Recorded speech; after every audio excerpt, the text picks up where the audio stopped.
Hello, everyone, and welcome to another edition of the Forex Technical Market Update. It is Tuesday, April 21st, and we are still in our consolidation pattern.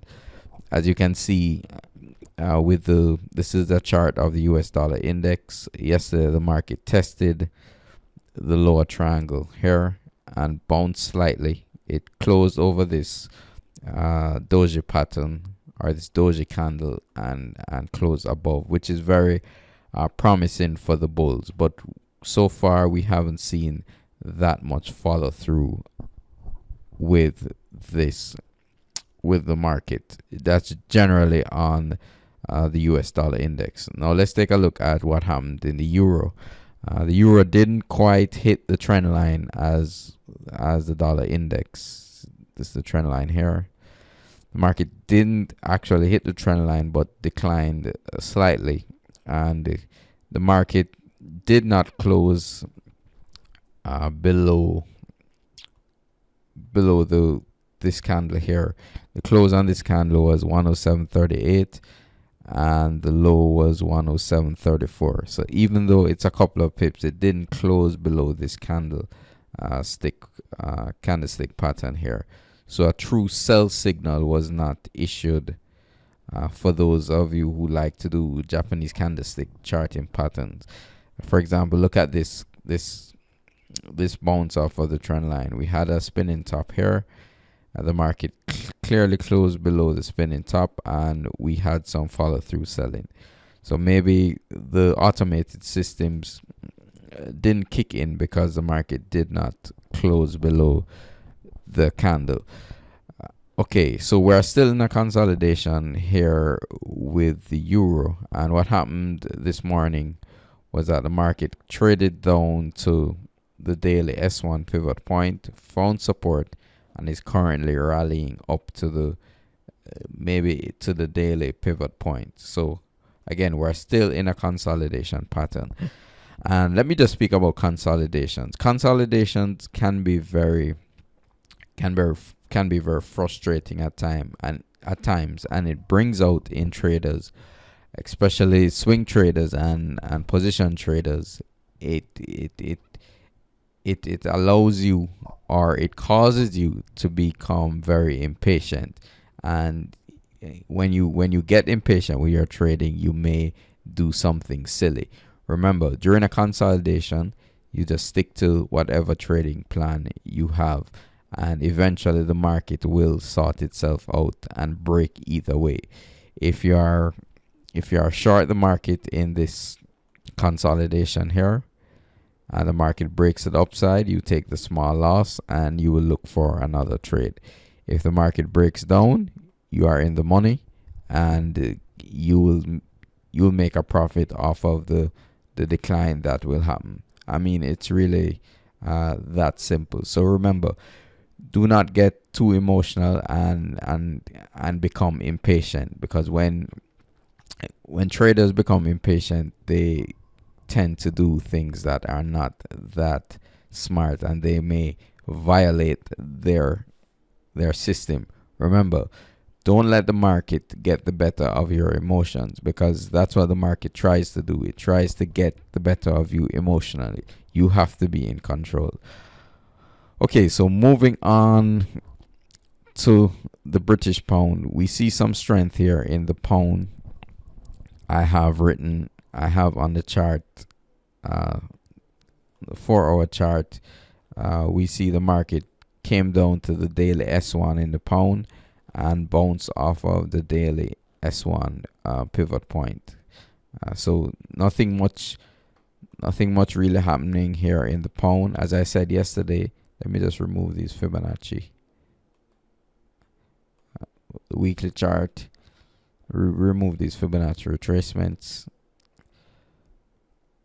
Okay, so we had a weekly railroad track charting pattern, which at times can be very bullish. But as I said yesterday, we want to see some follow through to the upside so that the bulls can get more momentum. If you don't see a close above these swing highs, we could definitely get a test and head down to the 145 region in the pound. So the market is at a critical point with the pound. Also, looking at the pound, we have the British pound, Australian dollar, and I've mentioned this chart a number of times. As you can see, we're in a triangular consolidation pattern. This is the daily chart, and looking at the broader trend, we see that we are in a, well, since 2013, this market has been in a uptrend, bottoming near the 145 region, and it's currently at 192. So the odds are that this market may break to the upside. Remember, when we're trend trading, we essentially trade with the direction of the trend. We trade in the direction of the smart money. So the odds are that the market will go to the upside. Can it move to the downside? Yes, it certainly can. But our members are currently long this market, anticipating a breakout to the upside. If it moves to the downside, as I always say, we will take a small loss. We're not risking our entire account on this outcome, because the market can move in either direction and you will have trading losses. So we keep our risk small, and we're anticipating a breakout of this market. If the market does break out, we could see, let me just open it up for the weekly chart. This is the weekly chart here. If it does break out, we could see the market easily go to the $2 level initially as a test, and then maybe up to the $2.05 level. So that could be a 1300 pip move in the British pound, Australian dollar. And that's why it's good to get in on these signals now when the markets are consolidating, because when the market starts to trend, we want to have positions on already, and then we'll be just profiting from the movements. Okay, taking a look at the Japanese yen, another consolidation pattern here. Yesterday I spoke about the fact that the market closed below the triangle on the 4-hour chart here, but there wasn't a close on the daily chart, and there wasn't a lot of follow through selling. And that's why when we draw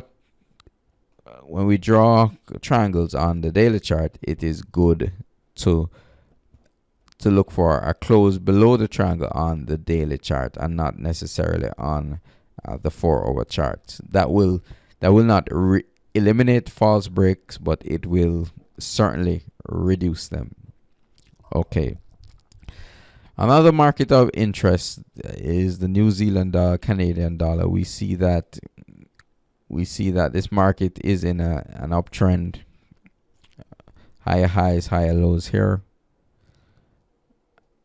And this could be shaping up for a very good buy somewhere in this 94.40, 94.50 region. That's if you are a swing trader. Could be a good buy, and the market will then test this high, the old high here. As we can see, there's a high that was made in March 2014 of 96.55, and we could see a move up to that high again in the coming weeks. So that this is definitely a market we will keep our eye out on, the New Zealand dollar, Canadian dollar.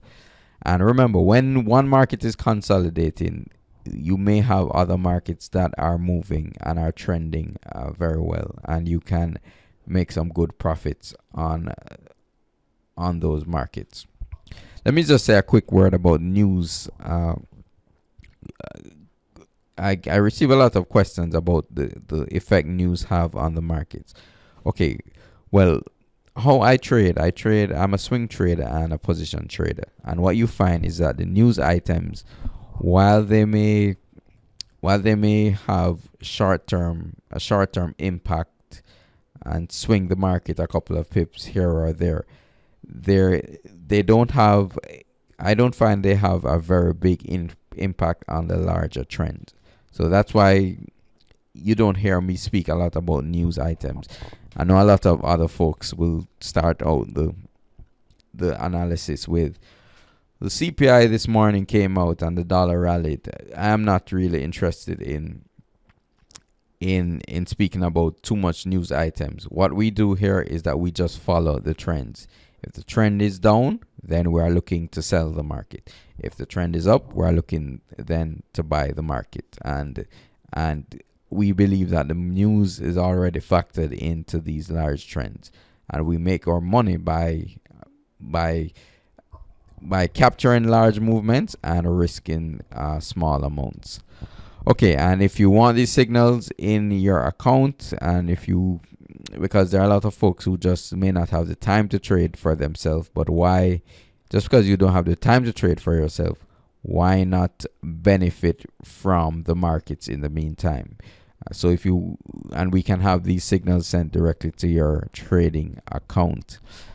And I like the program very much because it gives traders a chance for success in the markets, even though you may not have time to trade for yourself. So if you want these signals in your account, carefully managed, very small risks, you can click on the link below and get started.